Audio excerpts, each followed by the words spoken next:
Hey there guys, Tom here, welcome back to my movie channel and thank you very much for joining me for this, my non-spoilers review for Spider-Man Far From Home. If you've seen Spider-Man Far From Home, or if you have any thoughts about this movie in general, make sure you jump down in the comments section below so we can carry on this discussion and I will try to reply to as many comments as I can. Also remember to hit that subscribe button so that you never miss out on my take on all things movies. So this movie takes place after the events of Avengers Endgame. Peter Parker / Spider-Man is trying to work out what he wants to do because he's got this pressure on him to step up and be the next Iron Man, as the trailers have kind of talked about. But he also is going on this school trip to Europe with his friends and he really just wants to hang out with them and impress MJ and just be Peter Parker and be a teenager. The chemistry between Tom Holland and Zendaya is really, really well done. I really like Zendaya in this role. I wasn't a big fan of her in Spider-Man Homecoming, but she is pretty good in this film. They really gave her character more depth and they gave her character more to do. And her relationship with Peter Parker is built on more and more. And when those two are together, it was some of my favorite scenes in the movie. They had some really sweet scenes together, and then his friendship with Ned as well is also hilarious. Ned has a bit of a gimmick throughout the whole film. There's a bit of a running gag with him in this movie. And for a while there, I thought this could get annoying, but it actually worked out really well. And by the end, when you work out where they're going with the Ned character, you're like, okay, I'm on board. And Ned serves as really good kind of comic relief, and he makes light of some serious situations that go on that you kind of needed that levity, I think. Okay, let's talk about Jake Gyllenhaal as Mysterio. This was a character that myself and a lot of other people were very, very excited to see.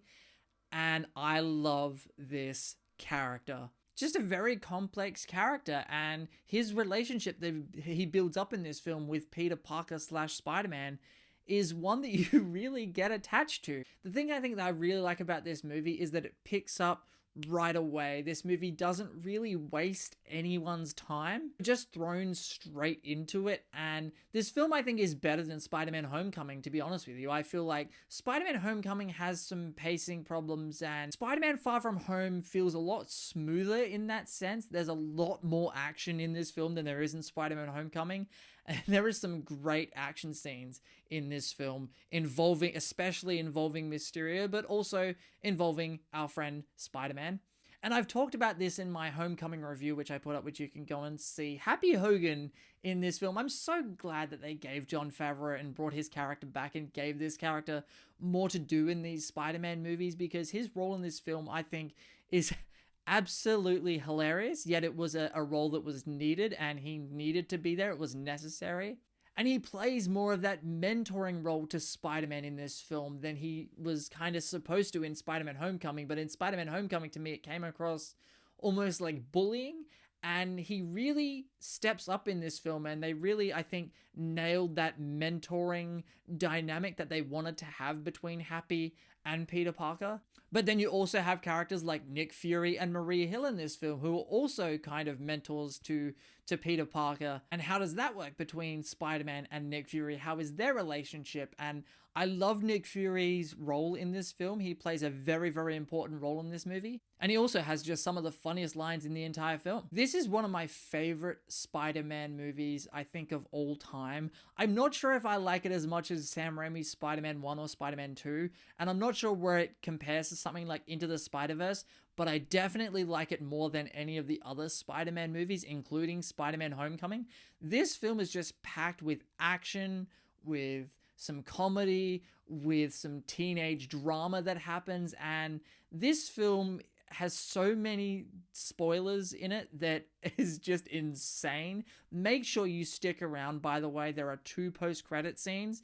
They are 2 of the most important post-credit scene ever in the Marvel Cinematic Universe, especially the first one, but also the second one.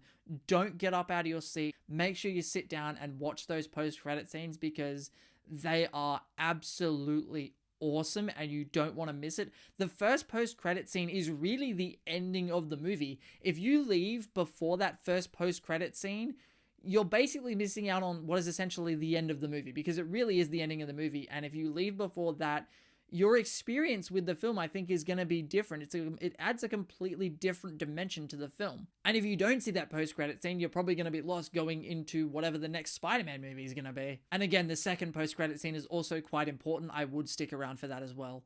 So guys, that will do it. That's my non-spoilers review of Spider-Man Far From Home. I thoroughly enjoyed this film. Once again, Marvel knocks it out of the park. Water is wet. Spider-Man Far From Home was absolutely awesome. It's one of my favorite Spider-Man movies. It might be my favorite Spider-Man movie. I'll have to sit on it and think about it for a bit. But thank you very much for watching, and make sure you let me know what you thought of Spider-Man Far From Home in the comments section below. Remember to hit that subscribe button, ring that notifications bell so that you never miss out on my take on all things movies. My name is Tom, and I will see you guys next time.